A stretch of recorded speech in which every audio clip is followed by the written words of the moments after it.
This is Computing Up, conversations about computation writ large with Michael Littman and Dave Ackley. This episode was recorded August 8th, 2024, well before the United States presidential elections. Computing Up regrets the extreme delay in publication. All right. Hi, everybody. Today we have a special guest with it, which is Moshe Vardi. So let me give a quick bio of Moshe, and then we'll get right into talking with him. So Moshe is a university professor and the Karen Ostrum George Distinguished Service Professor of Computational Engineering. He currently leads the Technology, Culture, and Society Initiative at Rice University. And by the way, I really like Rice, so that's a good thing. I always feel like we should do like a thing together, and it'll be called Brown Rice. And I just feel like that would be delicious. He's also a fellow of Science and Technology Policy at the Baker Institute for Public Policy. He chaired the Computer Science Department at Rice from 1994 to 2002 and led the Ken Kennedy Institute for Information Technology at Rice from 2001 to 2019. There's just so many things to say about Moshe. I think one of the reasons that I think some people will tune in to this particular interview is because he writes. He has been serving for a while as an editor-in-chief of CACM, and ended up writing a lot of very influential essays. And I think whenever there's a new exciting topic happening in computing that is influential and important in the world, everybody will point their friends to Moshe's essay that kind of kicked it off and gets the conversation started. So just to have an opportunity to have him on our little show and to get to pick his brain a little bit is a wonderful treat. So Moshe, thank you so much for agreeing to join us. It's my pleasure. All right. So now my understanding is that you're calling us not from Rice, but from someplace else. So what's going on with you right now? So I'm now visiting the Simon Institute for the Theory of Computing. We were supposed to have a program here, a semester-long program here in 2021, but there was a small development called COVID-19, and so our program was virtualized in full. And the only thing I remember, even though it was just about 3 years ago, all I remember is spending dozens and dozens of hours on Zoom. Everything else is just very, very full. It's so good we don't have to be on Zoom anymore. Yes.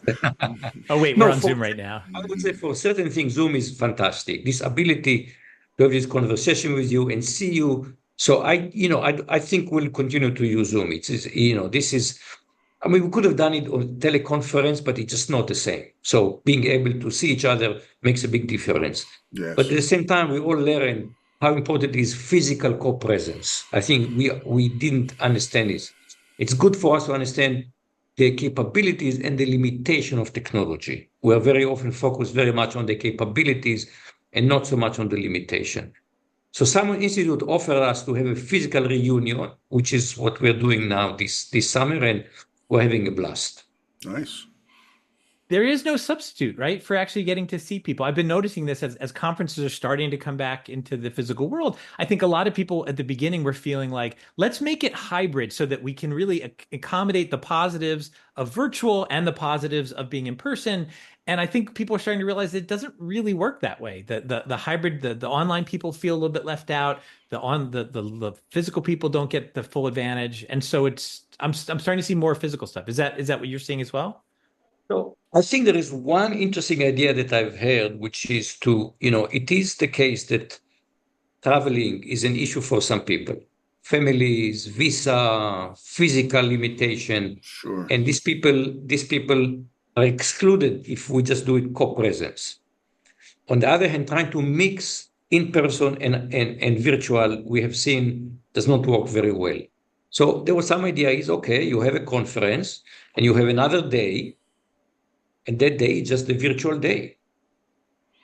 And we just treat it as somewhat adjacent but separate, and people will give people a chance to give talks.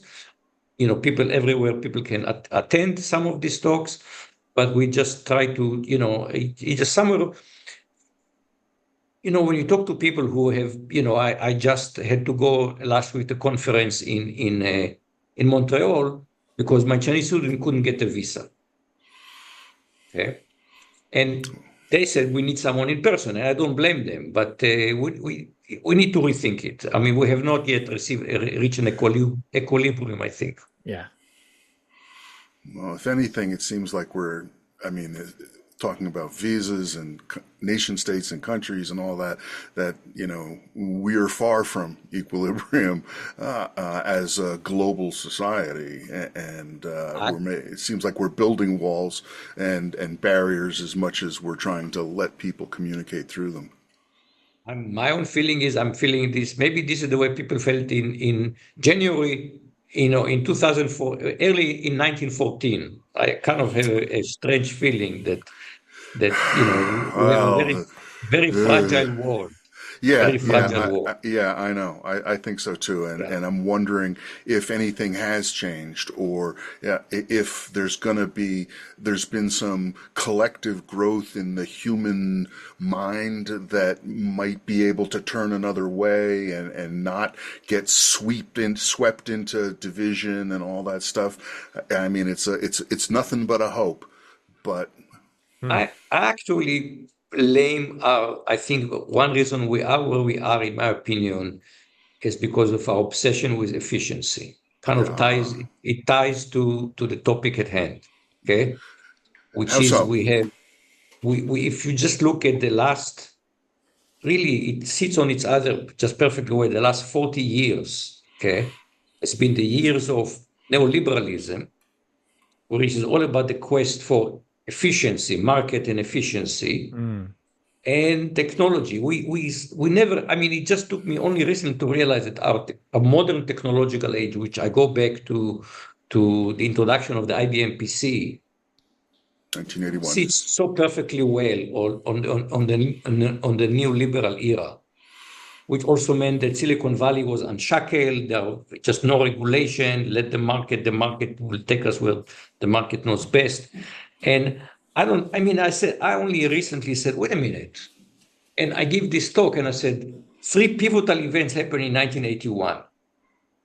Number one, I arrived as a postdoc to the United States. And it was pivotal, at least to me. I don't know about the Yes. world, but it was pivotal for me. Okay. But the IBM PC was introduced in August 1981, and Ronald Reagan became president in January 1981.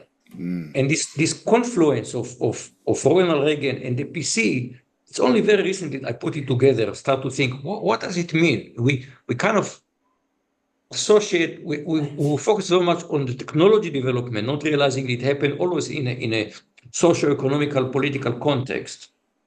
And the context was just laissez-faire markets, and markets are obsessed with efficiency. Resilience be damned. Markets Yeah. are obsessed with efficiency. Here, Well, here. so maybe we can set the stage a little bit. So Moshe, one of the reasons that Dave and I reached out is because we saw that you were at Simons and you were giving this talk on efficiency and robustness, and it was publicly accessible. So I discovered it, and then I was like, oh my gosh, I can actually tune in. And I watched the talk, and it was great. And you actually had two different slides that I saw that mentioned some of the work that Dave has done. And so I wonder if you could just take a minute to kind of set up what was the premise of the talk that you were giving, and if there's any kind of outcomes, if any kind of reactions that you got from having given that talk, would be great to share them. So by the way, I believe that I wrote a column on this topic probably in 2020. The pandemic started, and I believe it was Sriram Krishnamurti, your colleague, Yes. who said you should take a look at the work by David Ackley. Oh, nice. Go Shriram. Okay. So it's a small world, okay? And I think Sriram is the one that sent me a pointer to your work. And I look at it, I said, it's a perfect demonstration. So we all learn about sorting algorithm, right? It's one of the most things you learn, in introduction to programming very quickly. And we learn about different sorting algorithm. And we make fun of the physicists who still use bubble sort. Well, we have our much better algorithms, okay? And then Dave said, well, but what happens if sorting can make errors? And it turns out if sorting can make errors, then you can look at the final list and ask how close it is to being sorted, how many violations it has. And it turned out that when you look at this kind of resilience of sorting or robustness, and I can talk later about resilience versus robustness, is that bubble sort is actually much more robust. It gives you a list which is almost perfectly sorted. And the other algorithm are good algorithm, merge sort, quick sort, do not. And the answer is intuitively, you say, wait a minute, of course.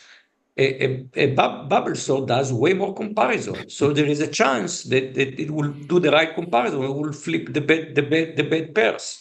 Okay? Right. And the other one do not. Wait, so wouldn't there be an argument that says if you're doing more comparisons, there's more chance for something to go wrong?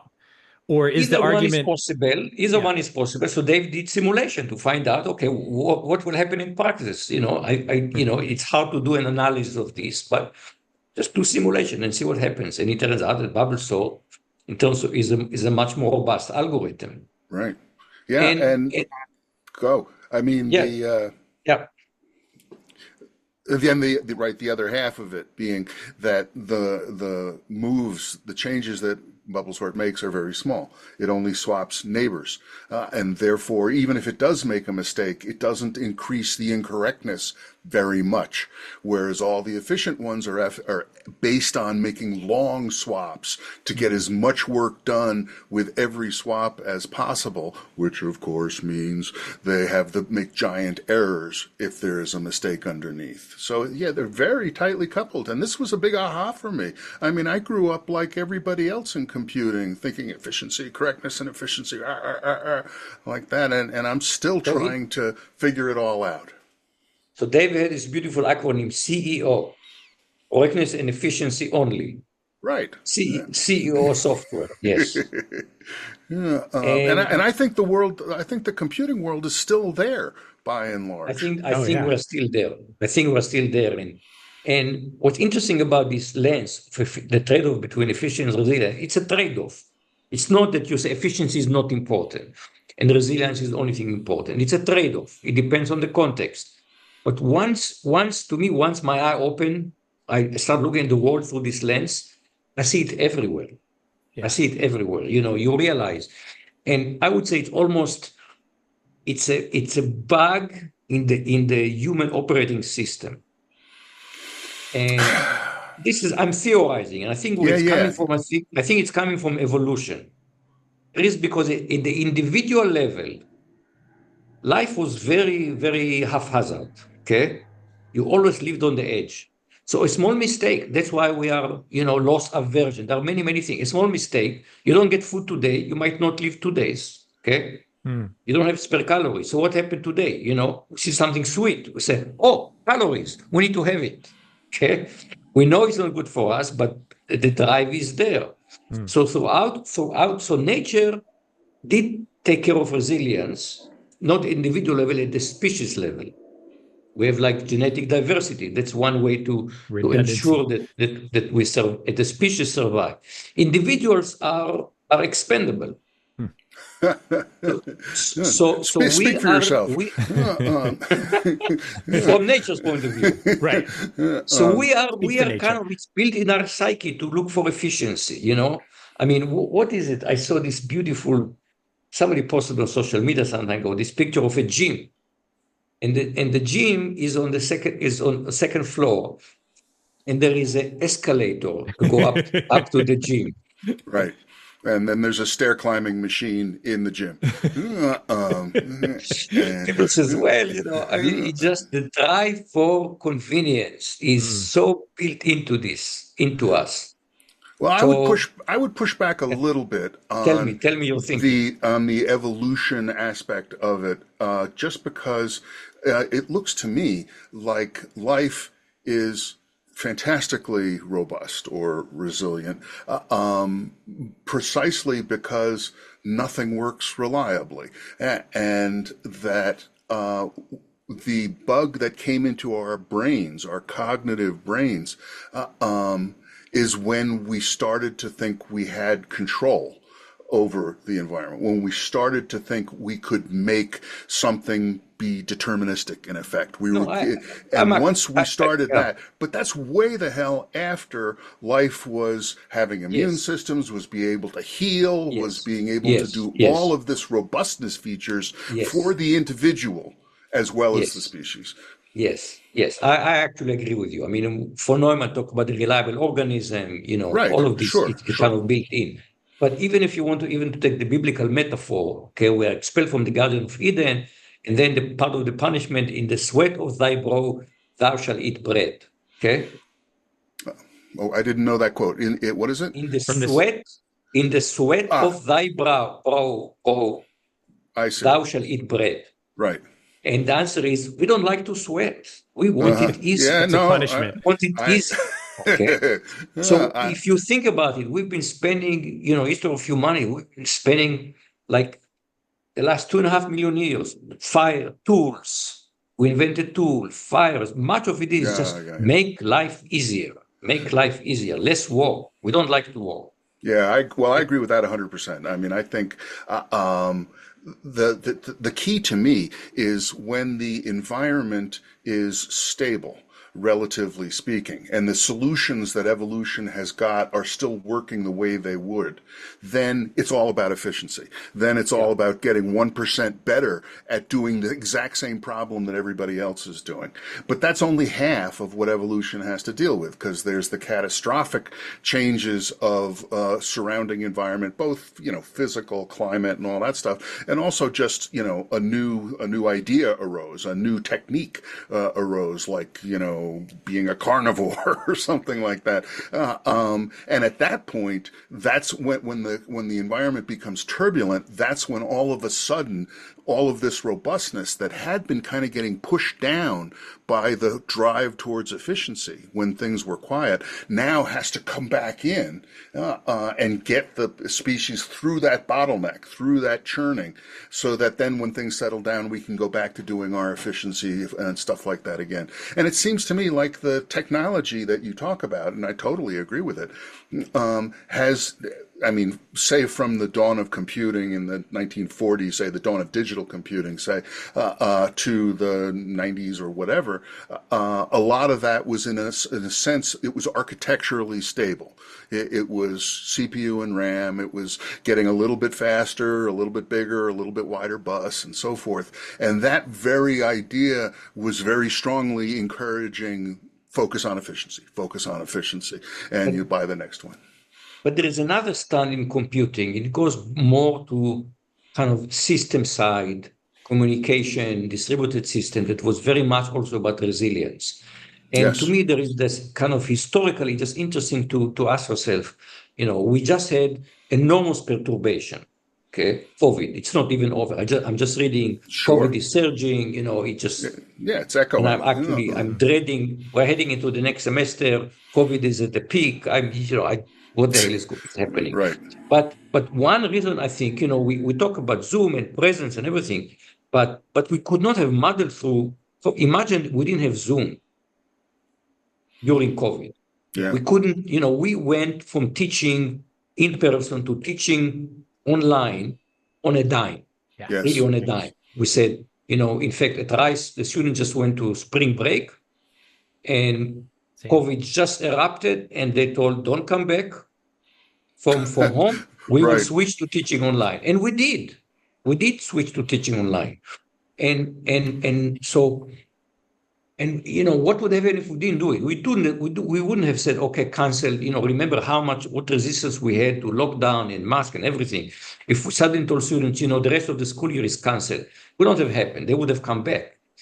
And so the ability, in fact, to go virtual on almost everything, we had a colossal death toll. People I think we're all still in PTSD over the 1.3 million people that were lost so far, just in the United States. But imagine could have been numbers like from the Spanish flu, much bigger numbers. Yeah. And so the network proved to be incredibly resilient. And one explanation is because that network was supposed to survive a nuclear blast, a Russian nuclear attack.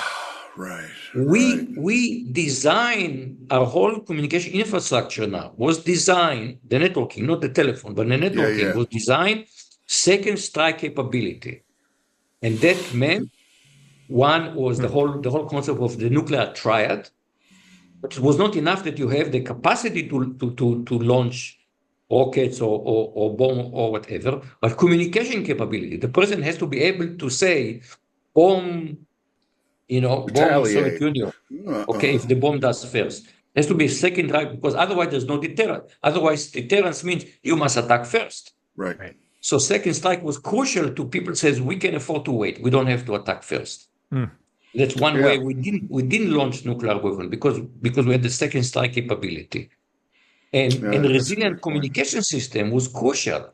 So you go back to the Cold War era that many people have forgotten about. And I think that mentality of resilience that was built into our communication system saved our neck when it comes Right. to COVID. Yeah. Moshe, before earlier you said that robustness and resilience are different. Can you just kind of lay that out for us? So I talk about the three R's and I view them as a spectrum.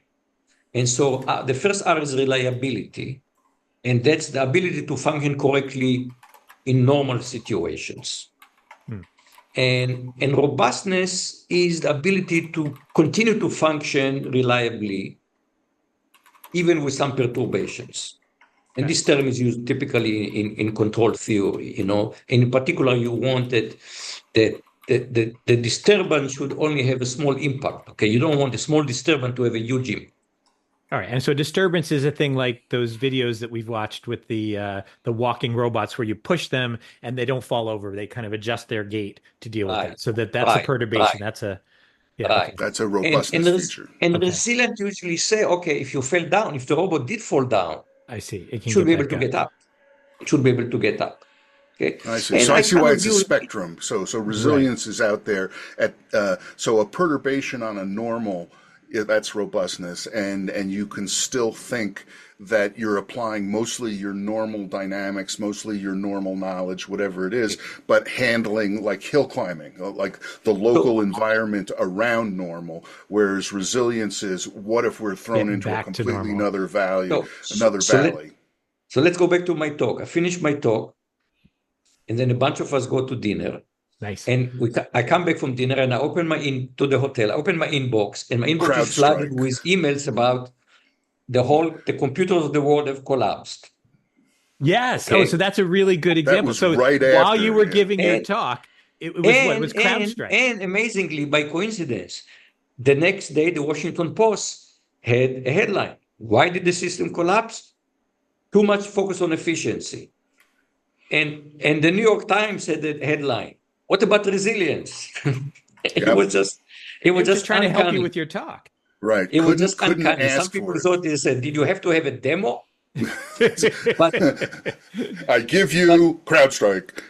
but not only the system collapsed, but I had a flight the next day. I was supposed to fly on Saturday. This happened on Mm, Thursday. On Saturday, I was a flight to fly back to Houston on United. The flight was canceled. Okay, people that were supposed to fly on Delta had several days. Delta took the longest to recover. yeah. And so the ability to not only, first of all, what we saw is that one small update, everything crashed. So that was lack of robustness. But the fact that it takes several days to kind Mm, of bring back the system, that's lack of resilience. Ah, Okay. okay. So that's an example of one, there was no robustness. One update, poof, everything went down. Right. And two, it took several days to come back. No resilience. And there was Huh. also no or resilience, no minimal, because it robustness, no did come back. resilience. So it's not completely non-resilient, but it just No, took, no. I mean, yeah, it it did was, come back. I mean, but the point is, apparently you had to go computer by computer and take out this dumb yeah, file that was inserted Yeah. there. It was just long, slow, and agonizing. Okay, it was Uh-uh. unbelievable. not. You couldn't just push a button and says undo change. You just had to go almost one by one and do this. So it was very. That's why it took sometimes. I mean, I end up having to fly to Canada without a passport, without a US passport, and then return to the United States without a US passport. Oof. And I was able to do it. So that was my robustness. Right. And which drives home one point, which is that it's a multi-level, multi-scale kind of phenomena. One of the things that seems to be kind of tied to this efficiency versus resilience, say, it is centralized versus distributed. And so you were talking about the internet, have the survivability to make it distributed, versus, for example, the phone company, which was much more heavily centralized in the phone switches and so forth, and surprisingly more efficient and less robust, less resilient. And I mean, do you think that that coupling is deep, and that we can say, if you don't want to be fragile, you need also not to be centralized? Or is that too simple? No. You kind of have to always think about what it means is that we need to start thinking what can go wrong. Okay, you just can't plan. If the normal thing, we plan a system, everything will work. I mean, one of the first example I use in the talk is just-in-time manufacturing, Right. which, there are companies that claim to fame.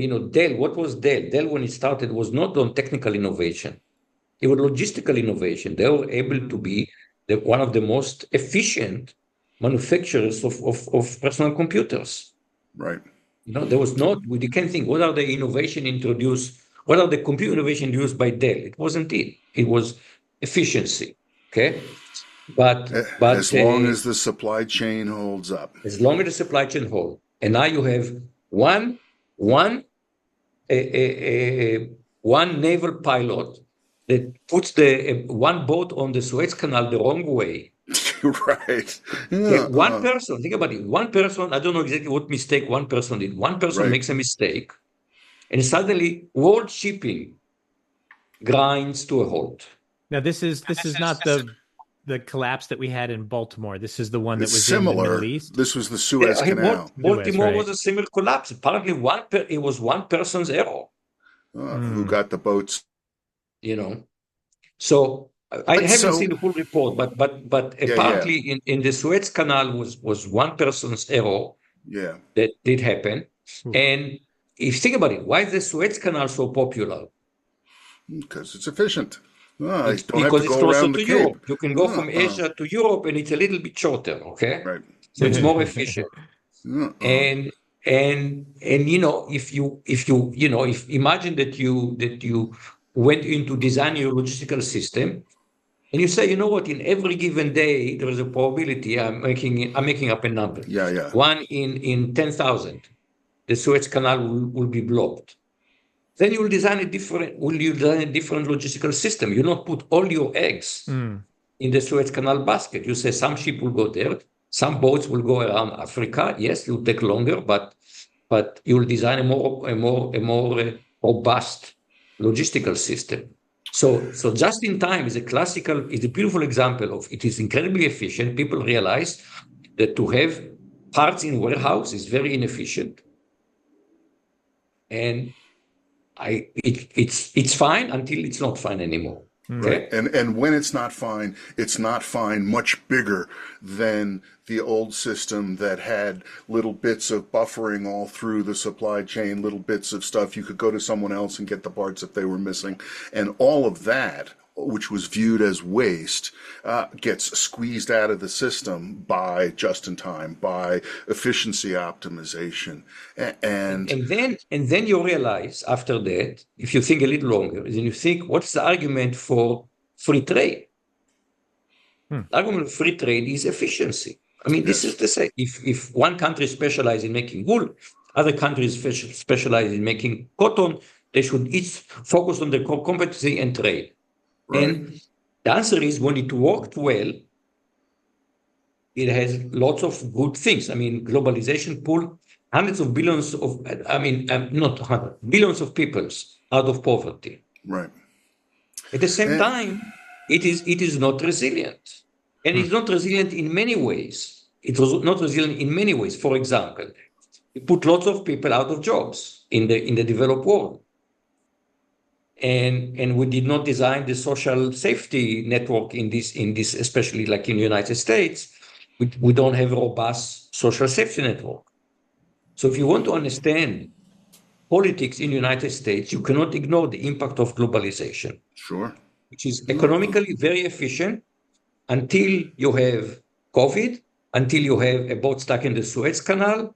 And so And this is almost an axiom of economics. Free trade is good. And the answer is, it is good to a certain extent, but you need to look at the bigger picture. Well, and it seems to me that a kind of often overlooked part of the bigger picture is not just that efficiency is fragile, although it is, but that you have to ask the question, where do the benefits of efficiency go? And if, for example, the benefits of efficiency of globalization was helping people retrain for other jobs and so forth, that's different than if it just goes to the oligarchs or whatever it happens to be. And we somehow get blinded to this. We've been brainwashed by, I don't know, economics, politics, richness, the lives of the rich and famous, something, to not think about that. And so it seems to me that if we're going to say, if we really understood this stuff, Moshe, if we could get to the point where we could say in, computational theory and stuff like that, that there's this absolute yoking of fragility and efficiency and robustness and so forth, so that we'd say, if you change something to make it more efficient, then you owe so much to the resilience tax or the resilience buffer or something like that, and how could we get to that? How do you think there's any way? Could we get to that? Computer science contribute to that? If you dig a little into that, I would distinguish between, it's not mine, somebody else made this distinction, I don't remember now, between economics and what he called economism, which is in economics as an ideology. Because if you talk to economists, they said, well, of course, we know about market externalities and market failures and information asymmetry. They know all about it. We study this, okay? But the problem is somehow when you go from economics to policy, right, then it becomes very much, it's how I talk about the Reagan Revolution was an ideological revolution, okay? Market know best. And economists say, no, market are great, but there are this and this. There are some economists that had the same Milton Friedman, Hayek, that have this blind belief in markets. But most economists will say, yes, it's a yes, but they have a more nuanced view. And in fact, there was a famous story about some president, I forgot which one, who said he would like to have a one-hand economist. Because whenever you talk to economists, they say on the other hand. On the other hand, he want to get a clear answer. He want to get one-handed economist. They would just give him the right answer. But the economist will say, well, it's complicated. Right. Well, So I don't know. It seems to me that more or less economists, I'm going to be mean to economists, that when you ask an economist what the answer is, the response is, what do you want the answer to be? And that, anyway, one of the things. So partly is I really think that we've been living in an era of this blind belief in markets. If you go back before that, you realize people thought, yes, markets are good. There are lots of fantastic things that we get out of markets, but we need to have a nuanced understanding of their abilities and limitation. Right. And I would say the same philosophy we need to bring about technology. It's kind of the same thing. You look at at social media, lots of positive stuff. I love being able to, I'm a compulsive sharer. I had my own private social media before there was social media. And I like to share stuff. So I like to learn what people are posting. I find interesting stuff. But we now understand all the bad things that happen out of social media. Right. But we went with this naivete. Okay, sharing is good, right? So more sharing is better. Make it frictionless sharing, And, it kind of reminds me a little bit that my parents told me that when they came to Israel in the late 40s and joined a kibbutz, they said we were communist. Why? I said, why? Because by the time I grew up, communism already had a bad name. They said, communism would explain to us is from each according to their ability, or each according to their needs. Said it's a beautiful slogan. What a better way to life. And only later they found there is a little bug. Who decides on your ability? A little Who bug. decides on your need? That's the bug. Other than this small detail, it sounds like a wonderful way to structure life. Right. And so we said sharing is good, friction is bad. Ergo, frictionless sharing. And it took Yeah. us a year to realize, wait a minute, this has all these kind of consequences. So the same way we look at economics, we understand on one hand, on the other hand, the same thing is true for technology. It's wonderful. We can have this conversation. I'm really enjoying it. I'm enjoying looking at you. And at the same time, we also have experienced what happened in conferences and when we Right. lose the personal contact, So we just need to have, I go back to Oscar Wilde, moderation in everything, including moderation. Right. So I wonder, I think back to the essay, the Tragedy of the Commons, which the author Hardin eventually said he wished he had originally titled it as The Tragedy of the Unmanaged Commons. Yes. Because in fact, there are all these actual experiences in commons management in Switzerland, all over the place, that have been stable for hundreds of years, centuries, because they have rules. They have essential checks and balances. Elinor Bostrom is an economist who received the Nobel Prize in Economics on how to manage commons, exactly Yes. on this topic, Yes. principle of commons management. Yes, and so that should be going hand in hand with technological policy. And we cannot say, friction is bad, connectivity is good, bandwidth is good. We have to say managed frictionlessness, managed bandwidth is good, and so forth. One second. I'm finishing a call. Can you stay outside in a few minutes? Yeah. Sorry about that. Okay. Yeah. So that idea that it's not really that technology is bad in any built-in way, and in fact, the success of the human species, I think, is firmly grounded on our success in technology writ large, from mastering fire to the wheel and everything else from beyond there. So we can't just say technology is bad, but we have to always remember, how is it deployed? How is it amplified? Where does the benefits go? Where do the costs go? And that's what somehow always seems to get marginalized, because everyone wants to come up with the new idea and say, "Don't get in my way. I'm gonna disrupt whatever." Like in that. In particular, we built a common, which was the World Wide Web, Right. without thinking about how to manage the commons. So one of the things that happens in unmanaged commons, some big players come in, Corner the market. and corner the market. Yeah. And that's partly what happened to the web. A few players, and in fact, it's interesting we're talking to them, because just yesterday, a judge ruled, yes, Google is a monopoly. Yeah. Google is a monopoly. Okay. Just now we have a legal ruling. Google is a monopoly. Okay. Right. So this has been debated. Now the debate has settled, at least legally. Google, well, they could appeal it, who knows? But for now, we have a ruling. For the moment, yes. For the moment, that's Google great. is a monopoly. And so this is exactly what we said happened. Somebody came to the web and cornered the market. Yep. Or some aspects of the market, at least. Right. Search and so forth. we had no rules. If you go back, Tim Berners-Lee was an idealist. Right. Information is good. More information is better. Just make it a free for all.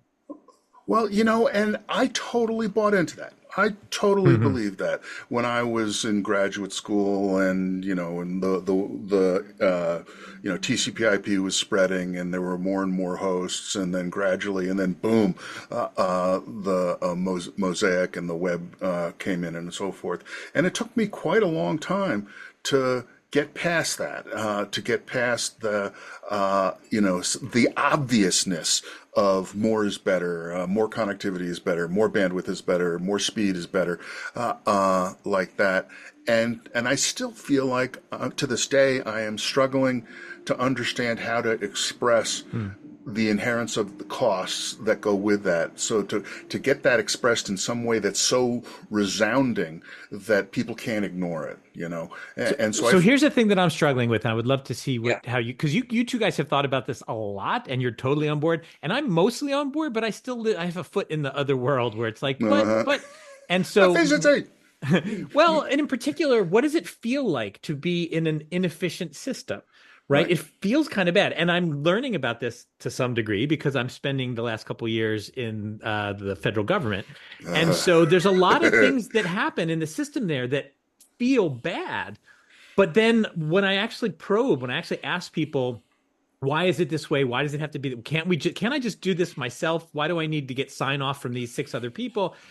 All of it comes back in my mind to these questions of making the system hang together together better, right? To make it so that one person isn't going to make a decision that's going to blow up in a lot of people's faces. That yes, there's going to be more friction, there's going to be more hoops to jump through, but in exchange for that, we get a certain stability, we get a certain predictability, we get this ability to actually I don't know if it's exactly robustness, but it's trying to be something like that. And It's so a form of robustness. It's a form of I do robustness. think so. Yeah, right. Because like there are Yeah. places, even within the federal government, but there's places certainly in other parts of the world where some person just gets to decide, oh, well, we've got $1 million, we're going to give it to this researcher. And it's just so much more efficient than what we do at the National Science Foundation, where there's a panel and there's a lot of discussion and there's a lot of sign off and there's level. And what do we get for that? Well, one of the things we get for that is the notion that no individual can actually send it in a bad direction, that it actually is kind of, it takes a lot to steer the ship into the pylon. Right. And so I feel bad because I come in not really schooled as a government person, but there's really minimal damage that I can do because the system has all these extra bits of redundancy and weightiness about them. And so I just want to say that it feels bad to be in a system that is what you guys are describing. And maybe we need to let people just be okay with it feeling bad because it's going to feel bad. I think, it should feel good. And we need to rotate our heads a little bit to help make it be good. And in particular, you should, well, I get the point that I want to make, that my mantra here is structure at all scales. That when you're considering the size of a system, going from a small single CPU chip to a workstation to a LAN to the network to the global stuff, there's going to be new structure every time you get bigger. When the system gets bigger, it's going to get slower because at the very least, you've got the light cone. It takes that much more time to get signals, even under the best circumstances, across this larger system. But it's much more than that. It has to go through all these levels of sign-off and so on and so forth. And we want to have this feeling of, oh, why couldn't I just do it? When I was working as a startup, when I was working as a single proprietary, sole proprietor, I could do anything I want. And now why can't I do that? And we need to get ourselves to understand that structure at all scales is good. So that means there's a room for the mom and pop organizations that should not be able to get squeezed out by the giant franchise operations rolling up everything and so on and so forth. And so the way to make it feel better is to try to think, if we could all be decent about this, then you would have lots of friends. You would have friends at all different levels. You would have people that could give you advice from the next scale up. You'd have all these people that would come to you for advice from the next scale down. And you would enjoy being part of this rich, thick, structured system like that, rather than trying to take what we used to think applies to one person and apply it to the whole system as a whole. That's what I think. I mean, here is another perspective on this. So I think the most fundamental human challenge is the fact that here we have what we call the lizard brain, that we share with many other animals. And the lizard brain wants to eat, wants sex, wants things, it wants.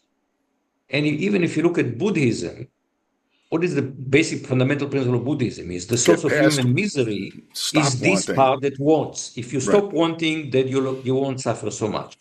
And the forebrain is the part in which we modulate the lizard brain, which says, yes, you want to eat, but you've eaten enough. Okay, enough now. No more ice cream for you. Okay. Yes, you want to have sex with this person, but it's not a good idea. Don't do that. Okay. Not a good idea. And so the kind of wanting things easy also sits here in sunset. We want things easy. We just hate friction. We just, Right. I have to go through 3 levels of signatures. We're Come on, what lazy. a hassle. We're lazy. Yeah. You know, we are just lazy there. And part of the forward brain job is to say, yes, but it's for your own good in some sense. Also, the whole other thing is to say it's for the greater good. We all take small sacrifices. We understand today that we live in a human society. We're stuck together on this planet. And this is something that some culture accept more than others, that at the end of the day, we all do better if we each sacrifice a little bit individually, but we will benefit from having a well-functioning society. Yes.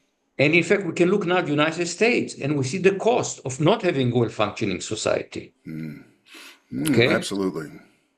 And so that means, yes, we should make some sacrifices and we will benefit from having, maybe not in a direct and immediate way.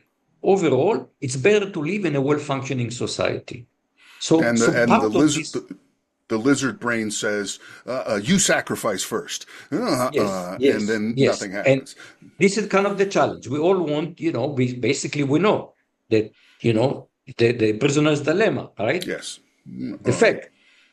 But we kind of have to tell this part of the brain says, no, do not defect. That's not good. Okay. And magically we're able to do it. I mean, look, there is something called the voting paradox. What is the voting paradox? Each one of us to vote, we incur a cost.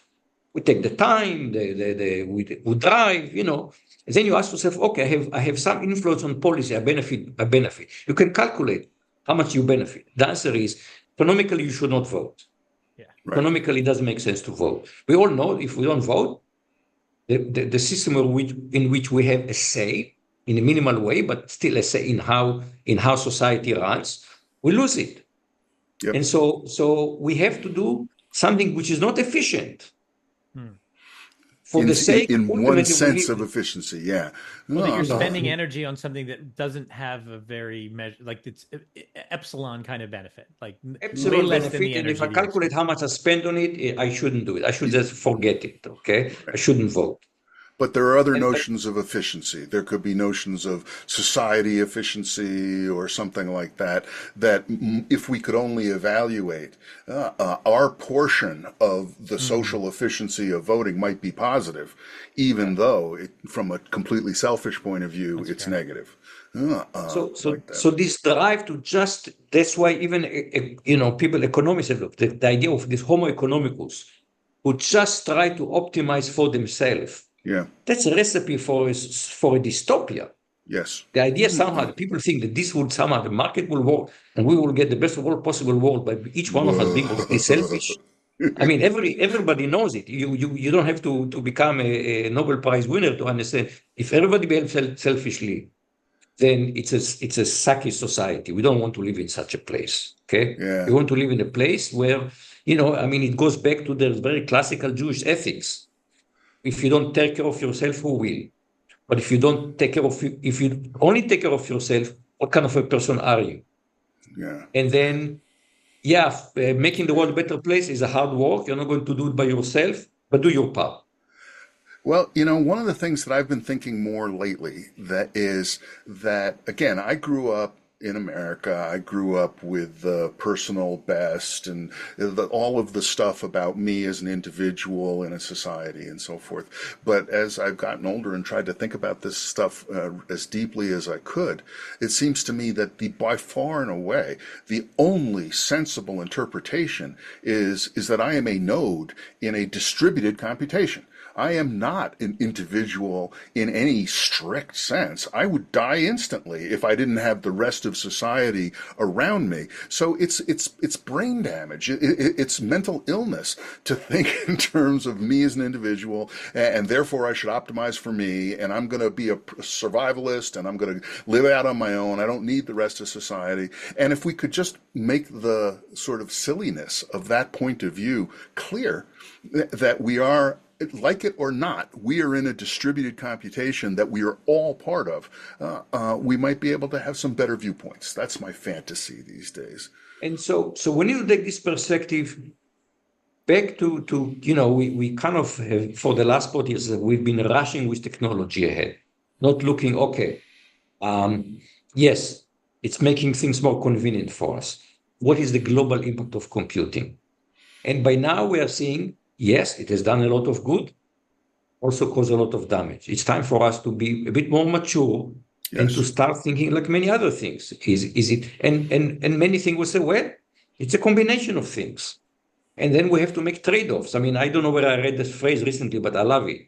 There are no solutions. There are only trade-offs. Yeah. Okay. Solutions imply problems. Problems imply sort of a static description of things. Whereas once you actually implement the solution, there's always trade-offs. There's always costs.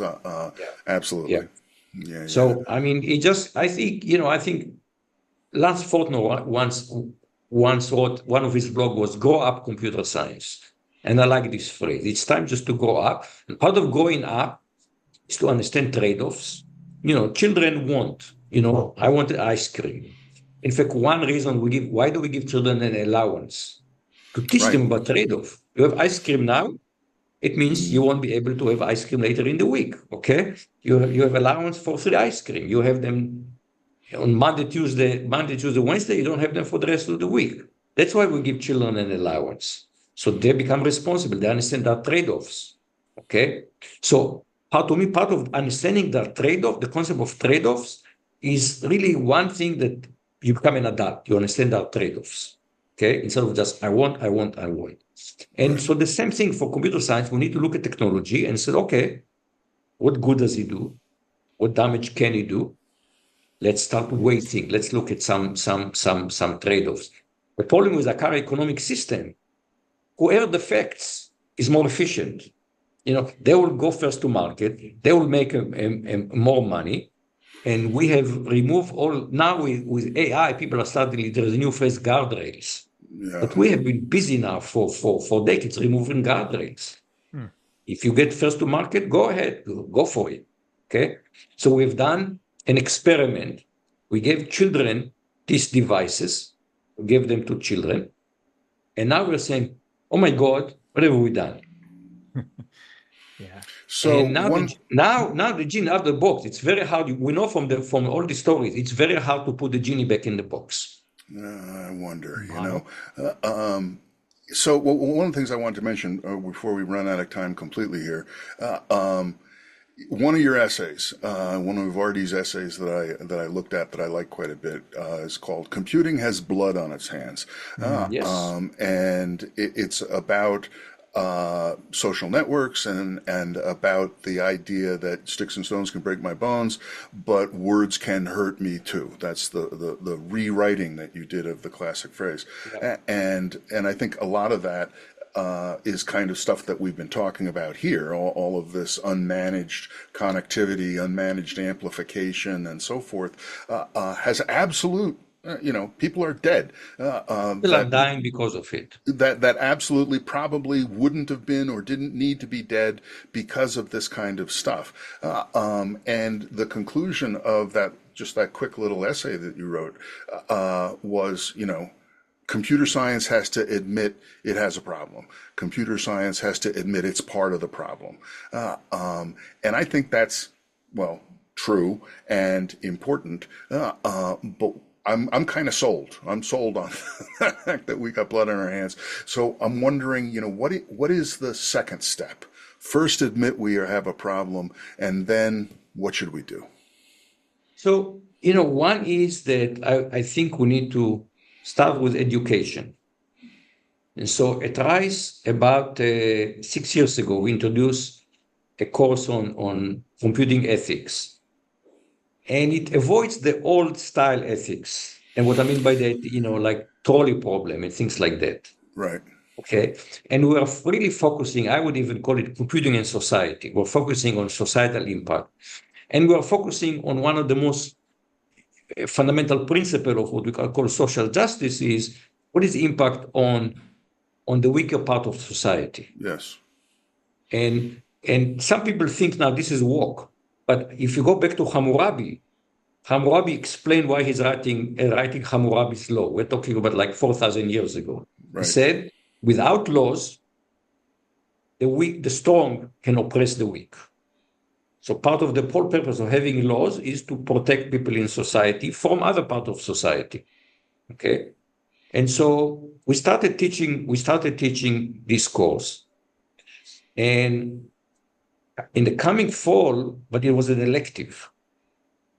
Now the course was very, very popular with students who took it. And the students who took it came back to the department saying, you should make it mandatory. Okay, very important course. So we voted last spring to make it mandatory. And in the coming fall, it became a mandatory course. Now it means that it's not only taken by students who wanted to take it, everybody has to take it. And I can tell you that the instructor is a little nervous. It was a bit different teaching the people who are eager to hear about it from people who are saying, why do you need all this ethics BS? So it's an experiment. But I think it is our, as educators, our social responsibility to teach computer science students. Yeah. Look, computing has consequences. We are not, nobody is going to tell you you cannot go, and I'm going to tell you you're not going to go for work at Google. But we're going to tell them, you decide where you're going to work, it has consequences. You have social responsibility. That's a change for us. Other disciplines have done it before us. For us, nobody has ever talked to me in computing about social responsibility. That's a realization that came to me gradually over many, many years. Right. Okay? And I think we need to start talking to our students about it. The other places that we'll have to think about it is our professional association will have to internalize it. And I would say right now, at the level of the discipline, where I think it's one of the biggest questions for us is the relationship between academia and industry. Because for many years, we say, we are two sides of the same coin. It's that you're here, you're there, it doesn't matter. Okay. Student would ask me, should I go to industry or academia? I would talk to them about very pragmatic aspects of being academia versus industry. I would talk about the pragmatics of it. I wouldn't talk about the ethics of it. Now I have to say, look, I can tell you there are some companies that I would tell you that it's ethically, these companies are not ethical. I'm not telling you what you should do, but I'm happy to discuss the ethics of this company. We have not yet talked to them. Right now, students want to graduate and go to Silicon Valley. Sure. And we need to get to the point that they think about it. And it means also the level of ACM, CRA. We need to start thinking. We cannot just ignore this aspect. This is especially when I'm listening now for the last just couple of weeks, some of the noise, political noise that come out of Silicon Valley. Oh yeah. And you're saying it's just about these people now only care about their profits and nothing else. Well, and like so it's one thing. It's one thing to have a selfish child in kindergarten. Selfish billionaires. If it's a selfish man-child, as we call them, with a billionaire and tremendous amount of power, and all they care is about their profit, they want no regulation, low taxes. We are seeing, and now Google is declared to be a monopoly. Remember, this company that started with do not be evil. Right. Amazing. Okay. So I think as a community, we need to start thinking, can we just pretend that we are all in it together? And I'm less and less feel charitable. I said, no, and I said, I have many friends in industry. It's not an easy thing. I don't have clear answer there, but I think we need to start coping with this question. Okay. What is the relationship? I feel that when in academia, I really try to develop computing for the common good. Okay. Yep. And in fact, I'm not shy. I tell the university, I'm not working. I said, I work at the university. I don't work for the university. Right. Okay. I've been very public about this. Okay. I have public disagreement with the principal of Rice University. I said, I don't work for you. I work at Rice University. Yes, I have a contractual, I have an employment. I understand this, but I work for the common good. Okay. Yes. You cannot do that when you're in industry. No tenure. And this tension is now increasing, and I think we will have to come to grip with it one way or another. Right. Well, We're pretty much out of time here, but we're running long, and I just wanted to think one thought that you were talking earlier about it was really hard to put the genie back in the bottle Yeah. when these things happen, and I want to think about what has happened in the American political race over the last month, where the one candidate dropped out, another candidate took over, and the tenor of the campaign has changed dramatically, Yes, yes. amazingly. And it makes me want to have hope that you can put the genie back in the bottle. If you can change the language, if you can change the code that people are running in a way that is viral, in a way that catches on. We can move this distributed computation amazingly fast. And all of this technology that we've been talking about today with all the amplification and everything connecting to everything makes that change so fast possible. And so that, maybe there's a little hope in saying it could be a change for good. So I have an idea. We'll finish with it. Of one node, that you flip one switch, and you can change the world of technology. And that node, I call it click-through contracts, because there are two legal systems in our life. One is the normal legal system. Laws are passed by legislatures, politics, lobbying, ugly, making sausage, but at least it is mostly transparent. It's established anyway. Yeah, and then we come to technology, and suddenly there's a new legal regime. It's the legal regime of licenses, of click-through licenses. We all just click through. We have no idea what's in them. That means we're living now in another legal world where the laws are written by corporate attorneys. And so imagine that we have the Vardi Amendment, and it's one sentence law. All click-through contracts, past, present, and future, are hereby nullified. What happens? So suddenly we're in terra incognita. What are the terms of our agreements? Universal Commercial Code. Maybe we need to pass more laws. For example, we go to airports, public Wi-Fi. What are the rules of public Wi-Fi? Well, pass a damn law that describe what are the rules of public Wi-Fi. Why do I need, every time I go to the airport, to sign a personal contract with the airport about which we never read, about how to use public Wi-Fi? It's a law, the public Wi-Fi law. Okay. The point is that one of the things that these laws do, they give carte blanche to tech companies. You waive liability. You agree to all kinds of things that you don't know. You agree to give all your data away. You agree to arbitration. Who knows what else you agree to? When you get this is a Windows laptop. The agreement that I did not read, but other people have read, is about 15,000 words. Yeah. Think about it. Okay. It's like a journal paper, a long journal paper. Okay. So this is a small change, but it will start to mean that we can't just let the technology company, okay, guys, you're on the show. We have no control. We have no say. It's time for us to have a say. And this is one law. If the political configuration exists, people say, you know what? This is not unreasonable. We should know what we are signing up to. We shouldn't just sign carte blanche, these laws. This is one small change, can have a huge impact. Yeah. Well, that would be great. And then we go into the universal code, commercial code, as you say, and there's now going to be fitness for purpose and merchantability and all of those things, which currently the click-through licenses can completely disclaim, and we wouldn't let them do that anymore. So you'd want people to be following the law of the land instead of the law of the land? Instead of the law of the Silicon Valley, instead of the law of the code. Following the code of man, not the code of the computer. The code of code. It's code of man rather than the code of code.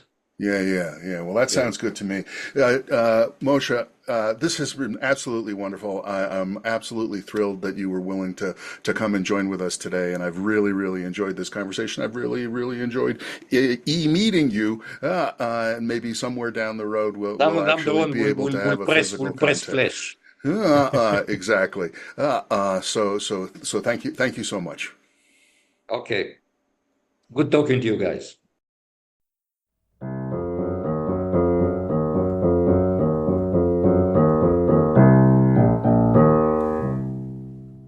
This was Computing Up. Thanks for listening.